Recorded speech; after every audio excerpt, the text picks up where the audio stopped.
Hi guys, James at Rampant Lion Reviews again for you today with another beer review. For this one, we are going to stick to Hong Kong and we're going to return to a brewery that has now featured on the channel many times before. Now, these guys are a very well established and very well respected brewery here in the territory. Indeed, they're the oldest of the craft breweries here in Hong Kong. And if people were to ask me about them, I would say that they are very solid all round. They do lots of different styles and they've been expanding that in recent times. But pretty much with this brewery, you can pick a style of beer that you'll enjoy and you'll get a very nice example of it, I would say. But the beer that we're going to have a look at today is one of their latest releases as of the time of filming, which is September 2025. It is a style that I haven't tried from this brewery before, one that I do quite enjoy, but one that you don't come across all that often these days anymore, and hopefully that's going to change over the next wee while. We'll just need to see. But I've heard very good things about this beer, so hopefully it's another good one. Hopefully it makes for an interesting review, and as always, I hope that you guys watching enjoy my take on this one as well. So yeah, for this review then, like I said, we are going to stick to Hong Kong. We're also going to stick to the Kowloon side of the water. We're going to go round to Kwun Tong once again, and that means that we're going to have a look at another beer from the wonderful Hong Kong Beer Company. So this particular beer is called Devil's Peak. It comes in at 7% ABV, and this one is a black IPA. So yeah, this is beer number 3 that we're going to have a look at from the new Trio series that HK Beer Company have been releasing.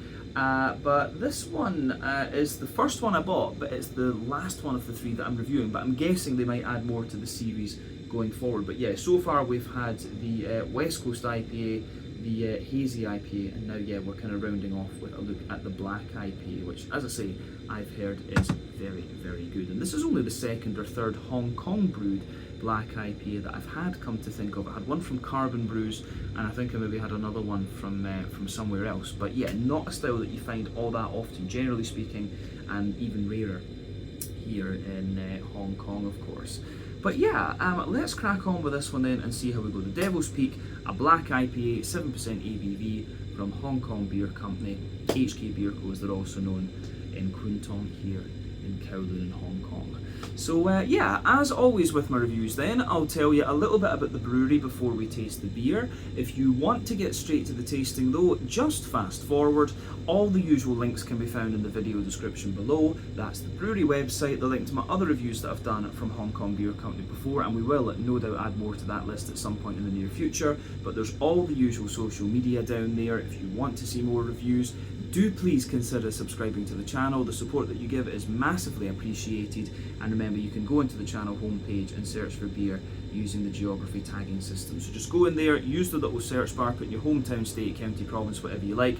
If I've reviewed beers from the area that you search for, they will pop up. Failing that though, you can check out the playlist of beers from different countries. You'll find this one in the Hong Kong playlist, and that's been quite regularly added to, of course, because I am based here and there's lots of good beer here in the territory. So yeah, do make sure you check out the playlist of beers from other countries as well though, because there are some very interesting things on the channel these days, even if I do say so myself. But yeah, let's go on to my brewery notes then, and I'll tell you a wee bit about Hong Kong Beer Company once again then. So, the history of Hong Kong Beer Company goes back to 1995, when the company was established originally under the name of South China Brewing Company. So the man behind this company was David Haynes, who's originally from Colorado in the US, and he is a clinical psychologist by trade, but he was also a big beer enthusiast, which kind of makes sense when you consider what state he's from. Colorado, great beer state if you didn't know. But his wife worked as a China analyst in one of the big financial firms here, and she encouraged him to go for it and found his own company. So he went to the US to visit different microbreweries and do some fact finding, and around this time David encountered a guy called Peter Bordeaux, who happened to be the president of Sazerac, quite a major American beverage distributor. But after Peter asked David quite a lot of questions, he actually agreed to help finance the startup, and so things started to move. So it took them about a year to navigate the Hong Kong bureaucracy, but they finally managed to get the legal right to brew beer, and so they opened the brewery in the Vita Tower in Aberdeen on the south of Hong Kong Island, and they released their first beer, which was called Crooked Island Ale, and this one was apparently kind of spread, you know, it was just spread by word of mouth to different pubs across Hong Kong, and it proved to be pretty popular. So the brewery had a few years of success, but then it started to sputter, and eventually they became a contract brewery and started brewing other breweries' beers as well. But the company was acquired by Harmony Assets in 2003, and at this point the name was changed to Hong Kong Beer Company, and Harmony distributed their beers through their bar chain El Grande, but production of the Kruger Island Ale and the Hong Kong Beer Company beers at this point was only around 120,000 litres, and we're talking 2009. But the quality of the beer apparently continued to stutter at this point, and eventually they ended up having their beers contract brewed elsewhere. But in 2013, the brewery was purchased by Devon Otto Kimball and Daniel Flores, who are the team behind Brewworks brewery and restaurant down in Singapore. So they have been involved in the company for quite a few years. There was a restructuring of ownership in 2020, but under their guidance, the brewery was completely revamped from the ground up, and they brought in brewmaster Simon Pesh, who previously worked for Pyramid Brewery in Berkeley over in California, and Simon would stay with the company until 2018.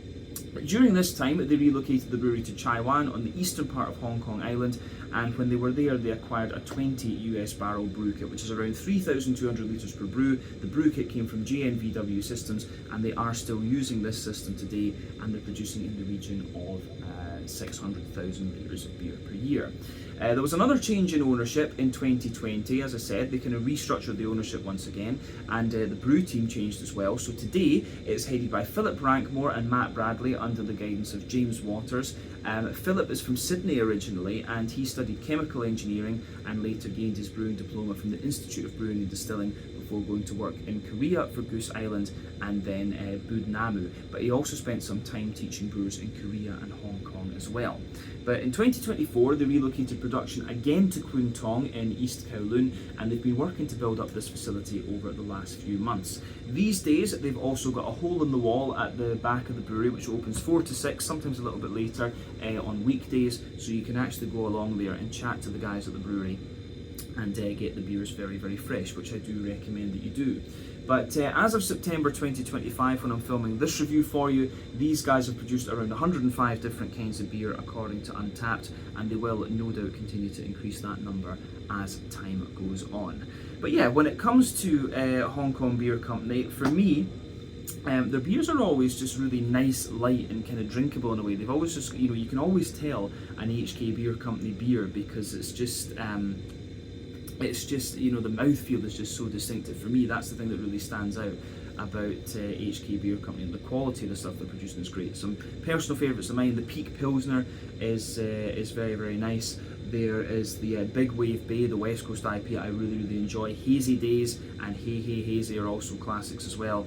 And yeah, now they've got the Trail series, which I've been very impressed with so far. So as I say, you can basically pick a style of beer from these guys that you enjoy, and you will get a very good example of that. And oh yeah, they've got the Maipo Stouts as well, which I would definitely recommend that you check out should you get the chance. Those are quite special actually. But yeah, I think that's everything we need to say about HK Beer Company for the moment. If you want to learn more about these guys, again, you can check out the brewery website, follow them on Facebook and Instagram to keep up to date with all the latest goings on, or you can check out the Untappd page to learn a little bit more about all those different beers that they've done. So yeah, I can breathe now. Let's go on and actually have a little look at the beer itself. So I'll let you have a wee look at the artwork on this one before we open it up. As you can see, it's quite similar to the others we've had from the Trail series so far, and there's quite a few trails, of course, that they can name beers after here in Hong Kong. Their core range of beers tend, of course, to be named after local landmarks and things like that, so quite cool that they've sort of kept up that theme and, well, redeveloped it, I guess, a little bit to have other new beers. But yeah, you can see plain silver top on the can there. This one is 330 millilitres, incidentally. It tells us on the side here, Devil's Peak delivers the hop forward deliciousness of a double dry hop West Coast IPA in an intriguing black colour from the restrained additions of darker malts. So yeah, it looks really quite nice, as we say. But yeah, Devil's Peak is actually very, very close to the HK Beer Company's brewery. Actually, it's just a couple of MTR stops away. Yal Tong, it's saying here, and I think walked round that a couple of weeks ago, which is kind of funny to try this beer and then see the trail or one of the trails that we walked around. But yeah, to tell you a little bit more about the beer, as I say, this is a 7% black IPA. This is hopped with Galaxy, Simcoe, Citra, and also Centennial. So we know all of these hops quite well. Galaxy is the lone Australian one in this, about 14% alpha acid. It's going to give you a lot of mango and pineapple actually, in my experience as well. Citra is American, of course, 14% alpha acid, lots and lots of kind of oily, juicy mango. And I think in a black IPA, I remember it shows a little bit more of its kind of lemon, limey type character. Simcoe is a mostly passion fruity hop, 12% alpha acid, but in a black malt base it can give you some really nice red fruity characteristics. And then Centennial is 12% alpha acid. It's known for its kind of big limey sort of notes actually, and again in a black IPA it will behave a little bit differently. But yeah, the other thing I'm curious about with this one is how exactly it's going to be, because it does say this is just water, hops, barley and yeast. So yeah, for me, even when it comes to the black IPAs, I've had sort of almost West Coast leaning black IPAs and New England leaning black IPAs, and by that I mean that the West Coast ones rely primarily on barley malt, whereas the more New Englandy ones have quite a little bit of wheat and oat in them. But I think this one could turn out to be a more old school black IPA with just the barley malt in it, of course, which I do like actually. I think I prefer the more old school West Coasty type black IPAs to the more New Englandy type ones that you can get these days. But yeah, let's get this guy out into the glass then and see what it's all about. The Devil's Peak, 7% black IPA from the wonderful Hong Kong Beer Company. So yeah, let's see what we have here. Ooh, that looks nice. I think we're going to get a good head on this. We might as well just pour the full thing. There we go. Alright, yeah, I have to say that looks pretty damn nice actually. So yeah, interesting stuff. Say that, let me just reposition things so that my OCD is happy. But yeah, this looks great, I have to say. So you can see that the beer is poured with about a finger and a half of a frothy kind of fawn coloured head there. You can see some medium-sized bubbles on the kind of surface of the liquid there. It gets a little bit foamier the further up that you go. But yeah, I didn't quite expect such a big head from this one. I think that's one of the bigger heads I've had actually from Hong Kong Beer Company, but I did, in fairness, give it a fairly aggressive pour. But yeah, colour-wise, this one's a lovely dark ebony rosewood sort of colour, and even if I shine the light through it, you don't even get that kind of Coca-Cola, Pepsi sort of coloured edge to it, which I would normally expect. So that's quite interesting. There's not too much in the way of visible carbonation with this one, but you can see a couple of bubbles just heading up toward the bottom of the head there. But overall, it looks pretty nice and kind of how you would expect of a black IPA. So yeah, remember the colour of your beer depends on a few things. One, the type of malts that you use. This goes a long way to determining your EBC rating. Two, the length of your wort boil is going to play a role, because the longer you boil the wort, the more the sugars caramelise, and thus you get a darker coloured beer. But any barrel aging that you do or adjuncts you put to the beer will affect its colour as well. But yeah, you don't often have to care about that with the IPA style umbrella, if you like, and especially with kind of black beers like the black IPA, it's very, very difficult to do.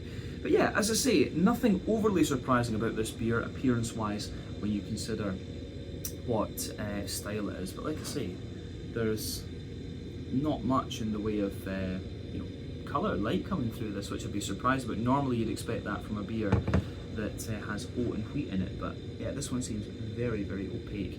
But yeah, let's have a wee look at the nose then and see what this one is going to have in store for us. The aroma time, let's do it. Oh, right. I'm going to say straight away, this beer actually strikes me as being kind of quite nostalgic almost, and it really does take me back to when I was first getting used to this beer style. One of my favourite beers in this regard was black salts and body malts from Tote Rule, and I'll always remember it. I think I just got it in really lovely condition, and just the way all these flavours kind of came together was great. I remember back when Brewdog was good, the Libertine Black Ale was one that, or Libertine Black IPA I think it was called, was one that I really quite enjoyed too. So yeah, it is lovely. This, I think it goes together really, really well. But it gives you everything you'd want, to be honest. Big oily fruits, the green component, the roastiness, the breadiness.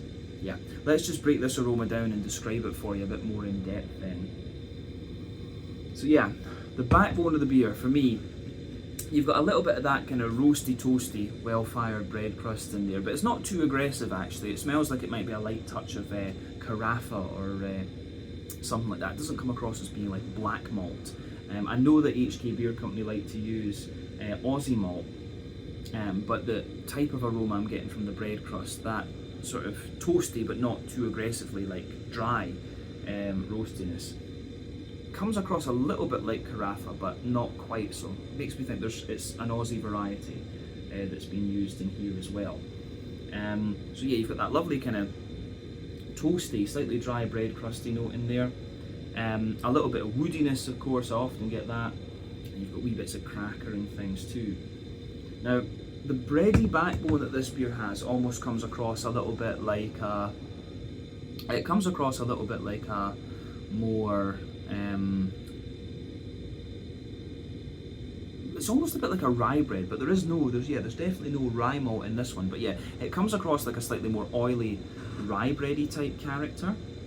And of course there's a little bit of a more wholemeal brown bready note in there. Wee tiny touches of nuttiness almost as well, to be quite honest. And then there's a fair little bit of kind of brown sugar sitting on top of that as well. I have to say that's something that, as I say, I like a little bit more about the West Coast IPAs, generally speaking, be them black IPAs or regular. I do like that sort of caramelly and biscuity backbone that the West Coast IPA has. And that's not to say I don't like the hazy, oaty, creamy sort of thing, but for a black IPA, I think the brown sugar sort of balances it a bit more. So yeah, with this one you get a little bit of toasty brown sugar in there. There's a little bit of an oily, caramelly character as well. And yeah, there's a wee bit of a McVitie's digestive biscuit coming out of it too. So yeah, oily sweet caramel, McVitie's digestive biscuit, and a wee bit of a more toasty brown sugary character as well. But again, these are all things that you would expect from this style, and it's doing it pretty well, and you can't ask for much more than that. So yeah, I think that covers the malty side of it. Let's go to the yeasty side of the beer, at the back of the nose. So for me, the yeasty side of this one is kind of quite similar to that. It smells mostly like a kind of slightly sweeter rye bread with a bit of wholemeal brown bread, and maybe a little touch of toasty bread crust. But yeah, for me, that's the way that all of that goes together, I think is really, really nice in this one. So yeah, the way that all pieces together, I think is pretty nice. So yeah, can we say any more about that? I don't think so, to be honest. I don't think we really need to, actually.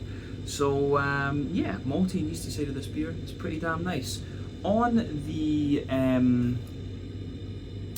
on the hoppy side of things, then, for me, or for this one, it doesn't smell overly dank actually, but when it comes to brewing an IPA, there are three types of hoppings that you can do. You can do early addition hopping, which takes place within the first hour or so of the wort boil. That's responsible for the vast majority of your bitterness. It gives you a deeper, danker green component. You've got late addition hopping, which takes place within the latter half hour or so of your wort boil. A little bit of bitterness, mainly flavour and aroma, very bright green component. And then dry hopping, which takes place after the wort boil is complete, is all about flavour and aroma. And again, it gives you a very kind of bright green component. But yeah, for me, with this one, when it comes to the black IPAs, and this is one of the other things you have to remember too, when it comes to West Coast IPAs, they use all three types of hopping, which is why they're deeper, danker and more oily. The New England IPAs rely on late addition and dry hopping, which is why they're kind of softer and juicy. You can tell with this one in the sort of oily nature of the fruit, it's using all three types actually. So yeah, definitely more of an old school West Coast black IPA, if we can call it such a thing, in this one, I would say. But yeah, the aroma of this beer, it's the hoppy character for you. There's a little touch of earthiness to it, but not very much. I'm getting a wee tiny little bit of pine resin too, but mostly a slightly oily floral aromaticity. Some nice grassy notes as well, and I think yeah, the way that that green component just complements everything else is absolutely great, especially when you take the aroma in that little bit more deeply. So yeah, I like it. On the, yeah, I think that's all we need to say about the green components. But on the fruity side of things, the fruit is a little bit difficult to detect in a way, but you can definitely get a little bit of the kind of lemony, limey character, which I think will be mostly from the Centennial. But yeah, there's a little bit of a kind of sharper, like almost raisiny note and a slightly kind of figgy sort of thing. And these things, it's got this kind of blackberry-ish note to it as well, and that'll be the Simcoe. I think Simcoe always really shines in a black IPA. It's a very versatile hop, incidentally, and Simcoe's one of these ones that really shows you how different hops can behave differently in different environments, both with the New England IPA where it's really soft passion fruit, in the West Coast IPA where it's more oily passion fruit, then in a black malt base it gives you that kind of more red fruity character. So yeah, for me there's like raisin, blackberry, and a sort of citrusy undertone to this beer. Yeah, the way that goes together, I think, is really, really nice in this one. I think we'll get more complexity out of the fruits, actually, out of the flavour, sorry. I think my aroma, my sensory kind of side for the black IPA is a little bit diminished, though it has over the years, because we've not had one of these in quite a wee while. But yeah, it smells pretty nice. As I always say, just take a little bit of time to enjoy the aroma of the beer before you get stuck into it. But yeah, I think that's always half the experience when it comes to craft beers and whiskies and stuff. But I do think it's about time that we have a taste of this and see what it's all about. So yeah, this one is the Devil's Peak, a black IPA, 7% ABV from the wonderful Hong Kong Beer Company in Kwun Tong, East Kowloon here in Hong Kong. Slàinte, skål, cheers.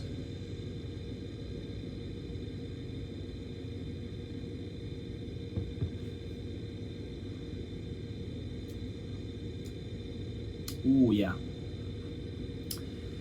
that's really nicely done. And as I suspected it would be, it's a kind of properly old school, yeah, black IPA. These are like the ones that, when did I first come across this? That was like 2012, 2013, something like that. It really is very, very much like those ones. You do, as I say, you come across a black IPA every so often, but a lot of them these days have the wheat and the oats in them, so I would call them the more New England black IPAs. But the old ones like this, I think, are the better ones, to be honest with you. But yeah, it's giving you everything you want. It's got a little bit, the malt base has got a bit of roastiness, a little bit of sweetness, and both of those come out a wee bit more into the aftertaste. You've got the nice hoppy bitterness there, and you've also got the oily, fruity character to it as well. So lovely, lovely beer, this one. As I say, a big thumbs up from me. Yeah, so on the let's just break the flavour of this one down and describe it for you more in depth. We'll go to the middle third of the palate then, as we always do. So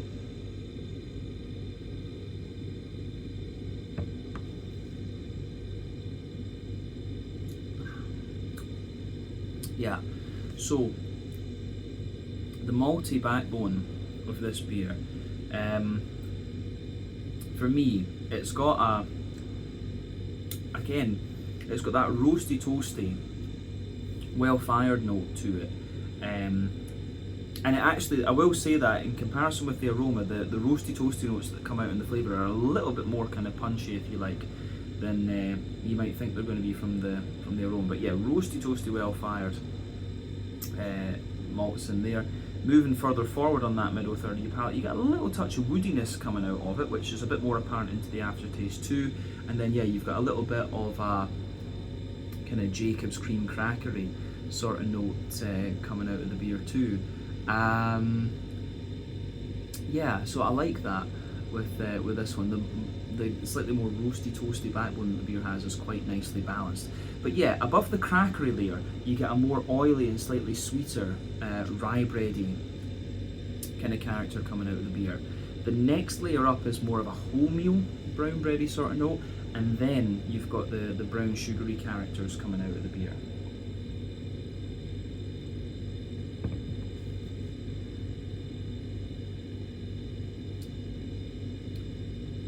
So yeah, the brown sugary characters in this beer are quite interesting, because for me, it's got a little bit more of a kind of, the base layer is a little bit more kind of toasty, if you like, and there's a few layers there. So yeah, you've got that toasty kind of layer coming out of it, roasty toasty character.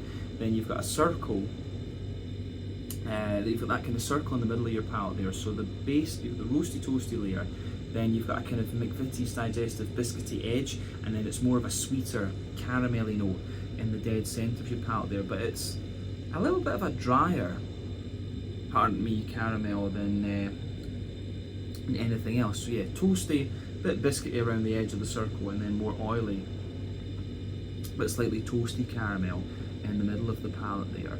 So yeah, the malt base in this one is quite nicely it's quite nicely done. It's actually just really nicely balanced, in all honesty, but a wee bit, as I say, a wee bit more toasty and dry than you might expect from the aroma, but I like it. As I say, it's very, very well done. So that covers the middle third of your palette then. So let's go to the back third of your palette. As I've often said, sweeter flavours come out further forward on the palette, more dry and bitter flavours come out further back. And between the middle and back third of your palette, you're going to get similar flavours, just at different intensities. So yeah, the border region between middle and back third of your palette, you get that nice little bit of kind of bready build up in there. There's the kind of rye bread in the base, the wholemeal brown bread in the middle, and then you get a wee bit more of, I think there's a wee touch of the toasty caramel just kind of sitting on top of that there. But yeah, the base of the back third of your palette is a little bit more of a, you get a bit more out of the roasty toasty side of the bread crust in there. The cracker that sits above that is slightly drier. Then yeah, the rye bready layer that's in there is, that whole layer is a little bit lighter, taller, more airy. Then above that you've got the wholemeal brown bready type character coming out of it. And again, that feels a little bit lighter, taller, more airy and more dry than other ones. And then yeah, the thing that just creeps over the top of that, you've got a bit more of the kind of toasty side of the brown sugar and a wee touch. There's almost a slightly leathery nature to some of the brown sugar in there as well. And then above everything else, you have the you've got the yeasty component of the beer. So yeah, I like that with this one. I do like how that goes together. So let's look at the yeasty side of things then.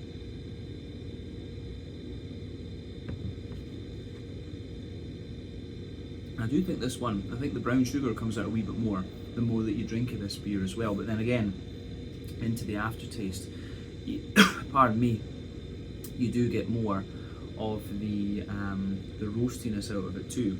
But yeah, at the core of the yeasty side of things, you've got a more oily kind of rye bready character. Then as you move further out from that, I think there's a wee bit more of a kind of dry rye bready note. Then the very edge is more of a kind of wholemeal brown bready character and a wee bit of toasted bread crust. But the yeasty side of this beer, it is there, but I think it takes a bit of a backseat to the roastiness that pushes its way out into the aftertaste, and also the sweeter side of things that comes out there as well. But yeah, not a very yeasty leaning one, this, but yeah, still, I think I like the way the aftertaste builds in this one. But definitely, back third of your palate, you can feel the flavour is taller. Then as you move further forward to the middle third of your tongue, it just kind of squashes down and compresses together a little bit. So yeah, I think that covers the malty and yeasty side of this beer then. Let's go on to the hoppy side of things. So back corners of the palate, you've got that nice little bit of earthiness in there. And as you move further forward, you get a wee bit of a kind of pine resiny kind of character behind that, and I think that's going to be, I think probably the Centennial, and maybe a little bit of the Citra is going to be the one out of these hops that gives you that. So yeah, you can feel that in there as well. Then as you push further forward to the front corners of your palate, it's got a little bit more of a kind of floral aromatic note to it. I wouldn't say it's overly spicy, but there's a wee touch of that there. And then round the front curve of your tongue, it's got that lovely, quite zesty grassiness, Centennial showing its head again. But yeah, I think that works in all honesty. So let's have a wee look at the front third of your palate then, and the fruity side of things, just to round off.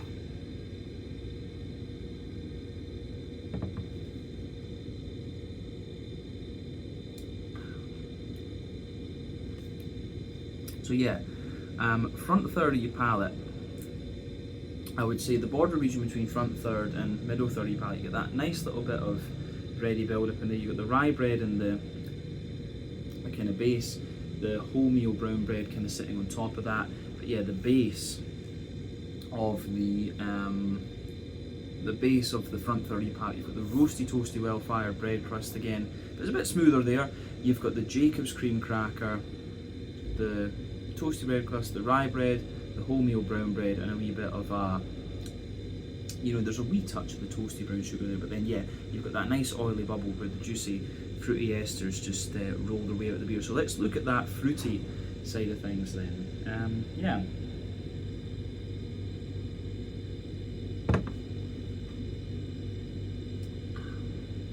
So yeah, the fruity side of the beer, I would say it's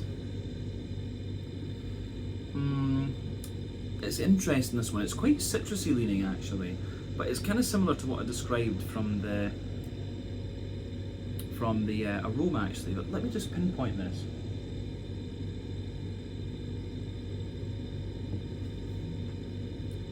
So yeah, when you take the beer in, there's definitely a little bit of this. The Simcoe kind of shows you. If you go to the back of that oily bubble, if you like, on top, you're getting a little bit more of this. It's not quite raisiny. It's not quite sharp enough to be raisiny. It's not quite oily enough to be plum either. It's more like a sort of slightly figgy type character. But you can feel like a little touch of the grapefruit in there as well. So yeah, there's a wee bit of grapefruit at the back of that oily bubble. As you come further forward, it's almost a little bit like figgy, if you like. And then there's maybe a wee touch of like dry apricot and pear in there as well in the middle of the front 30 palate. But then yeah, as you come forward into the front half of the front 30 tongue, I think there's a little bit of there's a bit more of that kind of lemony citrus underneath, but then you get a little touch of like blackberry or black currant or something like that too. So it's kind of interesting mix of more citrusy fruits. Yeah, as I say, grapefruit and oily sort of thing, a wee bit of a kind of apricot-y, almost sultana like character in the middle. Then yeah, as you move further forward from that, it's got a wee touch of like black currant, and then right on the very front tip of the tongue, it's more kind of lemony. So there's a mix of interesting flavours coming out of this one. But it's not, I will say, it's not the most red fruity of black IPAs that I've come across. It's got quite a little bit of citrusy character, and of course in the black IPAs too, the more orangey leaning hops like Mosaic and Amarillo were always interesting ones to use in these beers. But yeah, this one is more with Centennial, Citra, Simcoe and Galaxy in this one. It's definitely, those are mostly more tropical hops, except the Centennial, which is more lemony leaning. So yeah, it's an interesting combination in this one, and quite not unusual fruity characters, but not the most common type notes that you're getting out of this one. But as I say, I like it, and that should always be the main question when you try a beer. But yeah, I think we can leave it at that for the flavour of this one. I think this has turned out really, really nicely. I'd be curious to see them do a black double IPA actually, because I think they've got a very good base here. But it's 7%, it's this is a wee bit stronger than some of their other single IPAs that they do, so that's worth bearing in mind too. But I think the black IPA, especially the West Coast one, works a little bit better as a double, just with a slightly bigger sweetness to balance out everything else. But that's just my opinion. But I love the style, as I say. But yeah, let's round off this review then with a wee quick look at the mouthfeel. So for me,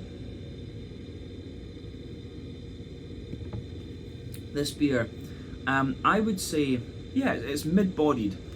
It's right in the middle of the spectrum. It's got lovely smooth carbonation to it. It's got that typical kind of slightly slick and oily, but very clean mouthfeel that I would always associate with HK Beer Co. Like these guys, they've got a very, very distinctive mouthfeel that you'll notice if you drink a few of their beers, particularly the Big Wave Bay, the Dragon's Back, and the Peat Pilsner and stuff like that. This one does have that sort of cleanliness sort of element to it that I often talk about with this brewery. So yeah, that's definitely in there. Say mid-bodied, smooth carbonation, lovely kind of clean, slightly slick mouthfeel. In terms of IBUs with this one, I think there's a bit of the roastiness from the malt contributing to this as well, but maybe about 70-ish IBUs. Don't feel like this one's overly bitter and that it's going to blow the head off you, but I want to say about 70-ish IBUs. The maltbase, as we said, is a bit roasty and toasty underneath, smoother in the middle, and there's a bit of like a toasty sweetness on top. And then yeah, you've got that lovely, oily, fruity character coming out of this one as well. So yeah, the way that everything kind of pieces together in this one, I think, is very, very nice. So it gets a big thumbs up from me. I think they've done a really good job of this. The fruity character for me is particularly interesting because you've got the bit of red fruit, the bit of drier fruit, and the more kind of citrusy side to it as well. So it's quite diverse in that sense too. But yeah, I think we can leave it at that for this one. I certainly wouldn't hesitate to drink this one again, actually. Black IPA beers for me, because they're so rare at this point, I don't think to drink them that much. But if they did make this one regularly available, that would be pretty cool, I have to say. But yeah, I think we can leave it there. This one is the Devil's Peak, a 7% black IPA, the first one I've had from Hong Kong Beer Company in Kwun Tong, East Kowloon here in Hong Kong. Definitely worth a try, this one. A very old school take on the style. This one really reminds me of the ones that I was having when I first discovered this style back in, what, 2014 or so, something like that. So yeah, once again, thank you for watching my beer reviews. Until the next time, please like, subscribe, share, all the usual YouTube stuff. Let me know your own thoughts on this beer in the comments section below. Let me know what your favourite beers are from HK Beer Company as well, and we will no doubt return to these guys again at some point in the very near future. Until the next time, check out my social media, check out Hong Kong Beer Company's social media, and I'll see you guys in another review very, very soon. Ciao just now.